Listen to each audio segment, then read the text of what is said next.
رتبہ بن کے آیا،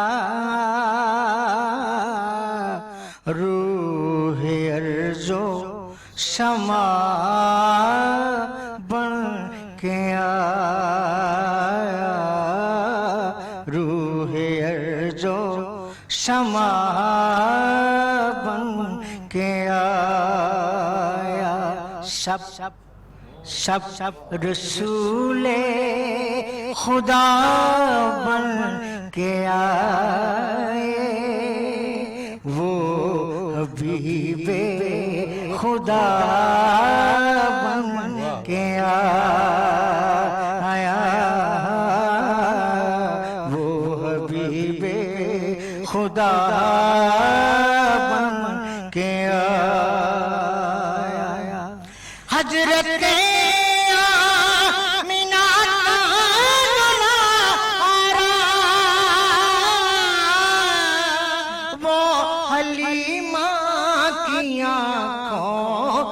تارا،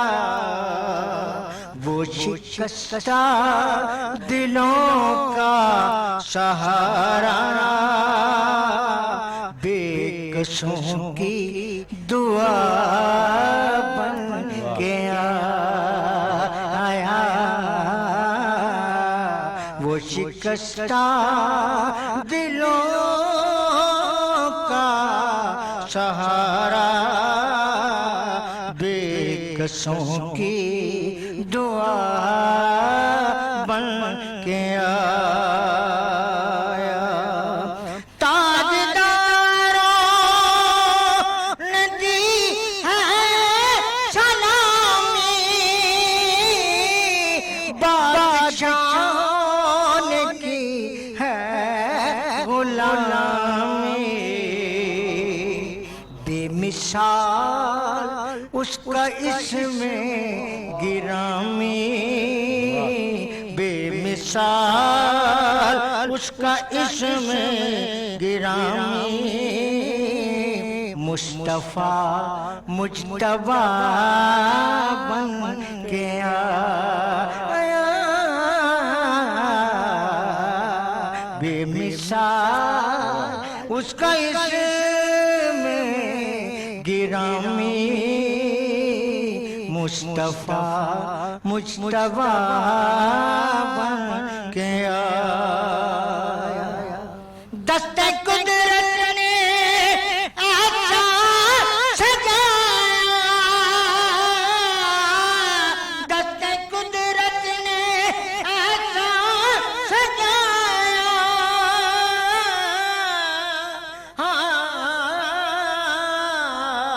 اس نے تخلیق کو رشک آیا، اس نے تخلیق کو رشک آیا، جس کا پایا کسی نے نہ پایا، جس کا پایا کسی نے نہ پایا، وہ خدا کی رضا بن کے آیا، وہ خدا کی رضا بن کے آیا، پیکرے دلربا بن کے آیا، روح ارض و سما بن کے آیا، سب رسول خدا بن کے آئے، وہ حبیب خدا بن کے قریشی صاحب، آپ کی ہماری محفل میں جو آپ یہ چار چاند لگا دیتے ہیں نا، زبردست۔ شاہ صاحب، موضوع ہمارا دعا کا ہے اور دعا کے بارے میں ہم لوگ بات کر رہے ہیں۔ کہیں پر پڑھنے میں آیا کہ 3 لوگ ہیں جن کی اللہ تعالیٰ دعا رد نہیں کرتا۔ ایک جب روزہ دار افطاری کر رہا ہوتا ہے تو اللہ اگر ہم لوگ اس وقت دعا مانگے تو اللہ تعالیٰ ہماری ساری دعائیں اس وقت قبول کر لیتا ہے۔ ایک جو عادل حکمران ہوتا ہے، جو کہ انصاف برقرار رکھتا ہے اپنی رعایا میں، اللہ اس کی بھی دعا قبول کرتا ہے، اور دوسرا مظلوم کی بد دعا یا دعا۔ کون سے وہ لوگ ہیں جن کی اللہ تعالیٰ دعا قبول نہیں کرتا؟ یا میں پوچھ سکتی ہوں کہ ہم ایسے کون سے اعمال کر جاتے ہیں یا ہم ایسی کون سی خطائیں کر جاتے ہیں کہ اللہ تعالیٰ ہماری دعا قبول نہیں کرتا؟ یقیناً بہت سارے ایسے بد نصیب ہیں کہ جن کی دعاؤں کو اللہ تعالیٰ قبول نہیں کرتا، اور بہت سارے ایسے خوش نصیب ہیں کہ جن کی اللہ دعا ضرور قبول کرتا ہے. جیسے بھی آپ نے حدیث پاک سنائی، ایک اور حدیث سے آقا علیہ الصلوۃ والسلام فرماتے ہیں کہ ثلاث دعوات لا ترد، دعوت الوالد و دعوت المسافر و دعوت المظلوم، کہ 3 بندوں کی دعا رد ہوتی ہی نہیں. ان میں فرمایا جو باپ اپنی اولاد کے لیے دعا کرتا ہے اللہ ضرور قبول کرتا ہے، چاہے وہ باپ چور ہی کیوں نہ ہو، ڈاکو لٹیرا ہی کیوں نہ ہو. چونکہ باپ کے اندر جو خلوص ہوتا ہے نا، اگر باپ چپڑاسی ہے تو اس کی تمنا اور دعا ہوتی ہے کہ میرا بیٹا پٹواری بن جائے. اگر باپ پٹواری ہے اس کی خواہش ہے میرا بیٹا جو ہے یہ تحصیلدار بن جائے. ہمیشہ باپ کے اندر یہ جذبہ ہوتا ہے کہ وہ اپنے بیٹے کو اپنے سے آگے دیکھنا چاہتا ہے، دنیا میں کوئی اور شخص نہیں، کوئی اور نہیں تو اس لیے اس کی جو دعا فوراً اللہ کی بارگاہ میں قبول ہوتی ہے. تو یقیناً ایسے بد نصیب بھی ہیں کہ جن کی دعا اللہ تعالیٰ قبول نہیں فرماتے. ان میں فرمایا نبی کریم علیہ الصلوۃ والسلام نے، جو حرام خور ہوتا ہے نا، حرام خوراک کھانے والا، حلال حرام کی پہچان نہ کرنے والا، فرمایا اس کی دعا اللہ ہر انسان کی دعا تو ہر جگہ پہ سنتا ہے. فرمایا وَإِذَا سَأَلَكَ عِبَادِي عَنِّي فَإِنِّي قَرِيبٌ أُجِيبُ دَعْوَةَ الدَّاعِ إِذَا دَعَانِ. جہاں بھی مجھے کوئی پکارے، یونس علیہ السلام مچھلی کے پیٹ میں پکار رہے ہیں، فَنَادَى فِي الظُّلُمَاتِ أَن لَا إِلَهَ إِلَّا أَنْتَ سُبْحَانَكَ إِنِّي كُنْتُ مِنَ الظَّالِمِينَ. کنویں کی تاریکی میں حضرت یوسف علیہ السلام پکار رہے ہیں. جہاں بھی کسی نے پکارا اللہ نے اس کی پکار کو سنا. لیکن بعض بندے ایسے بد نصیب ہیں وہ بیت اللہ میں پہنچ جائیں، اللہ کے گھر پہنچ جائیں، احرام باندھا ہوا ہے. نبی کریم علیہ الصلوۃ والسلام فرماتے ہیں جب حاجی احرام باندھ کر اللہ کے گھر حاضر ہوتا ہے نا اور کہتا ہے لبیک اللہم لبیک، چاہے کالا ہے، چاہے کوئی حبشی ہے، چاہے کوئی افریقی ہے، کوئی زبان بولنے والا ہے، اللہ بڑی محبت سے بڑے پیار سے اپنے آنے والے مہمان سے فرماتا ہے لبیک و سعدیک، لبیک و سعدیک. اور میرے بندے ہم نے تیرا آنا قبول فرما لیا، تیرا آنا ہم نے باعث برکت باعث سعادت بنا دیا. لیکن انہی میں ایک ایسا بد نصیب بھی ہوتا ہے جو حرام و حلال کی پہچان نہیں کرتا. وہ حرام پیسوں سے حج بیت اللہ کرنے جا پہنچا، عمرہ کرنے جا پہنچا، جب وہ احرام باندھے ہوئے انہی کے ساتھ کھڑے ہو کے کہتا نا لبیک اللہم لبیک، اللہ اس کے جواب میں بڑی جلالت سے فرماتے ہیں لا لبیک لک ولا سعدیک. تیرا آنا ہمیں پسند ہی نہیں، تیرا آنا ہمیں قبول ہی نہیں، تیرا آنا ہم نے باعث برکت ہی نہیں بنایا. کیوں؟ زادک حرام وملبسک حرام وغذی بالحرام فانا یستجاب لک. تیرے تو سارا زادے رہا حرام پیسوں کا، احرام کی چادر حرام پیسوں کی، تیری خوراک غذا حرام پیسوں کی، تیری کوئی دعا قبول نہیں ہو سکتی. شاہ صاحب ایک آپ کی اسی بات کے اوپر اگر ایک شخص اس نے حرام پیسے کمائے، سارا ہمیشہ حرام رزق کمایا، جس احرام کی بات کر رہے ہیں وہ بھی حرام سے کمایا، لیکن جب بیت اللہ شریف میں پہنچا تو اس کا دل مڑ گیا، اس کا دل کھینچ گیا اللہ کی طرف ہو گیا، اس کو یہ احساس ہو گیا کہ میں نے غلط کیا، اور وہ وہاں اگر دعا مانگے پھر کیا؟ بہت خوبصورت سوال آپ کا. یقیناً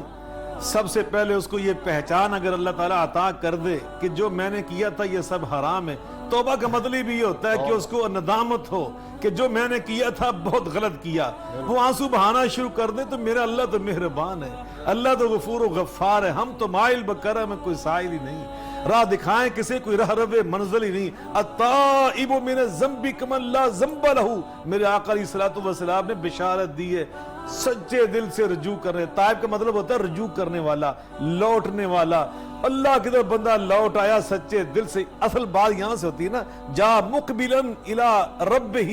دل سے بندہ اللہ کی طرف لوٹ آیا اور وہاں کہتا ہے یا اللہ جو میں نے کیا تھا مجھے معاف کر دے. واپس جاتے ہی جس کا حق ہے لٹا دوں گا. سچے دل سے روتا ہے، گڑ گڑاتا ہے. میرے آقا علیہ السلام بشارت دیتے ہیں کہ من لا ذنب لہ، اللہ اس کو ایسا بنا دیتا ہے کہ جیسے اس نے گناہ کیا ہی نہیں تھا. سورہ الفرقان میں اللہ اسے آگے بڑھ کر فرماتے ہیں الا من تاب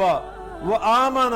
وعمل عملا صالحا فاولئک یبدل اللہ سیئاتہم حسنات. جب بندہ سچے دل سے اللہ کی طرف واپس آ جاتا ہے نا، لوٹ آتا ہے، جس کو ہم توبہ کہتے ہیں، اللہ فرماتے ہیں صرف گناہ میں معاف نہیں کرتا، اس کے گناہوں کے رجسٹروں کو یبدل اللہ سیئاتہم حسنات، میں نیکیوں کے دفتر میں، نیکیوں کے اعمال نامے میں، نیکیوں کے رجسٹر میں تبدیل ہو جاتے ہیں. اللہ فرشتوں سے فرماتا ہے قلم پھیر دو اور ان کو اٹھا کر نیکیوں کے پلڑے میں رکھ دو, نیکیوں کے رجسٹروں کے ساتھ شامل کر دو, تو یقیناً اصل معاملہ دل کا ہے کہ انسان اگر وہاں پہنچ کر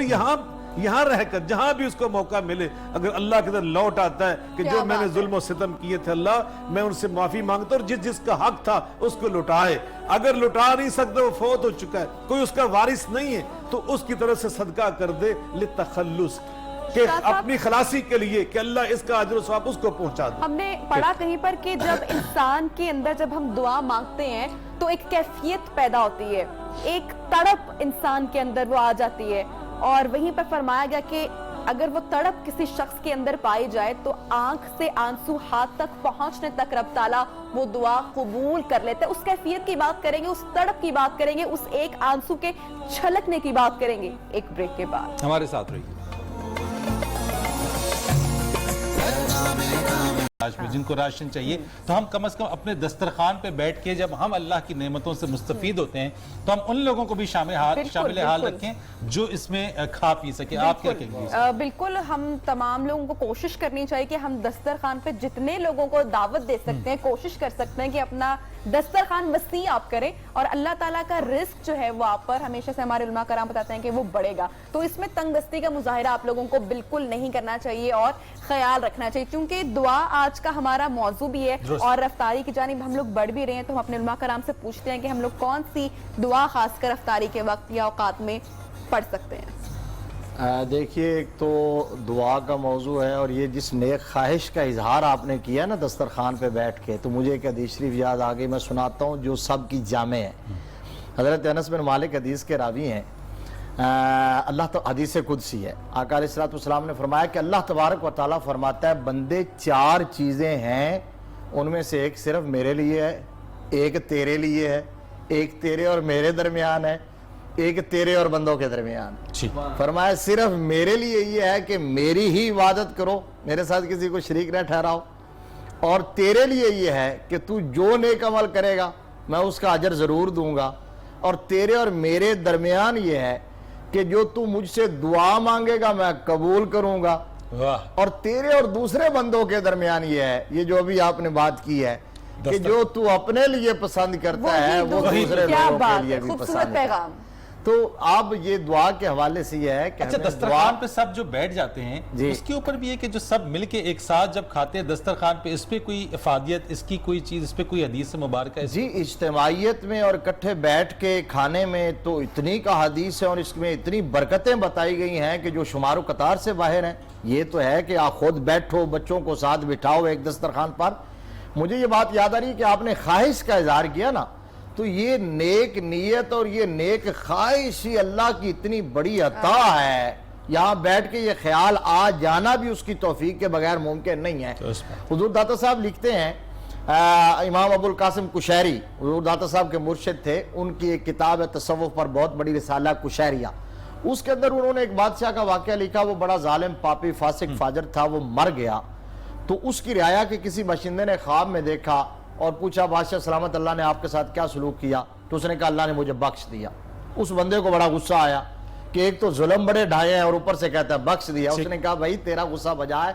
اب میں بتاتا ہوں میں بخشا کیوں گیا ہوں. کہا بے شک میں گناہگار فاسق فاجر پاپی مجرم اور ظالم تھا, لیکن ہوا یوں کہ ایک دفعہ میں اپنی افواج سے سلامی لے رہا تھا,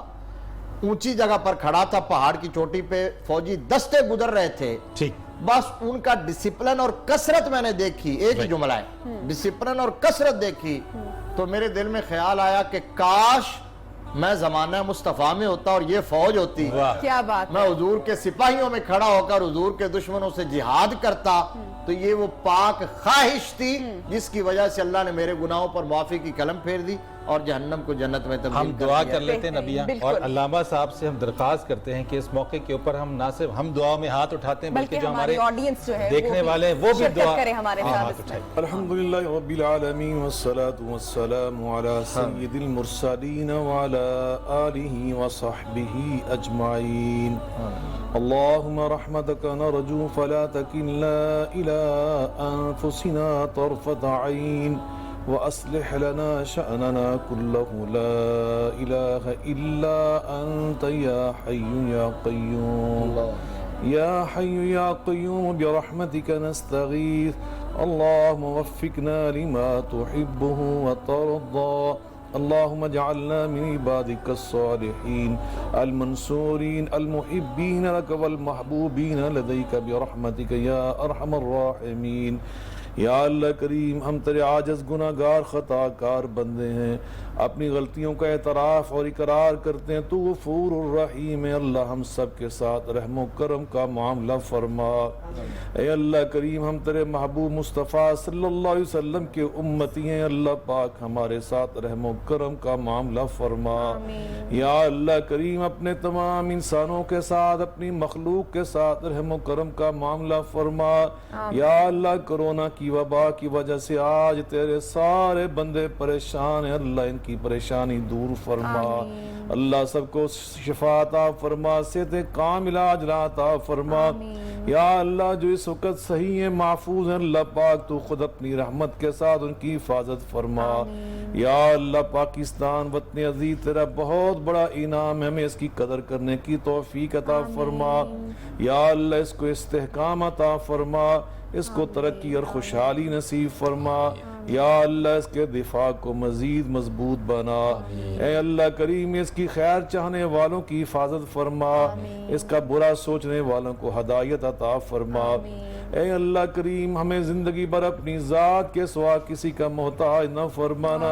یا اللہ ہمارے اس کے حلال میں خیر و برکت عطا فرما یا اللہ ہمیں دین و دنیا کی نعمتیں عطا فرما قیامت کے دن نبی کریم رؤوف الرحیم صلی اللہ علیہ وسلم کی شفاعت نصیب فرمانا یا اللہ صحابہ اہل بیت ہار کی یا اللہ معیت نصیب فرمانا وصلی اللہ تعالی علی خیر خلق محمد وعلی آلہ وصحبہ وعلی بیت اجمعین برحمتک یا ارحم الراحمین آمین ثم آمین اللہ تعالیٰ دسترخوان پہ افطاری کے وقت ہم قریب ہیں اللہ تعالیٰ ہم لوگوں کی تمام دعائیں قبول کرے اور پروگرام کا ہمارا وقت بھی ختم ہونے والا ہے اور جانے سے پہلے میں یہی کہوں گی کہ اللہ تعالیٰ جب ہم سے ناراض ہوتے ہیں تو ہم بڑے بڑے لوگ ہیں نا بڑے بڑے دعوے کرتے ہیں تو یاد رکھے گا کہ اللہ کی ناراضگی یہ ہے کہ وہ آپ سے روٹی نہیں چھینے گا وہ آپ سے سجدے کی توفیق چھین لے گا تو اس بات پر غور کریں آج کے پروگرام کا ہمارا فرید وقت ختم ہو رہا ہے اسی طریقے سے اذان مغرب کا بھی وقت ہوا چاہتا ہے لاہور اور اس کے مضافات کے اندر اور جو باقی علاقے وہ اپنے اپنے وقت کے مطابق اذان مغرب پہ افطار کریں فرید رئیس اور نبیہ کو اجازت دیجیے کل آپ سے اپنی اسی ٹرانسمیشن میں دوبارہ ملاقات کریں گے اپنا بہت خیال رکھیں اللہ حافظ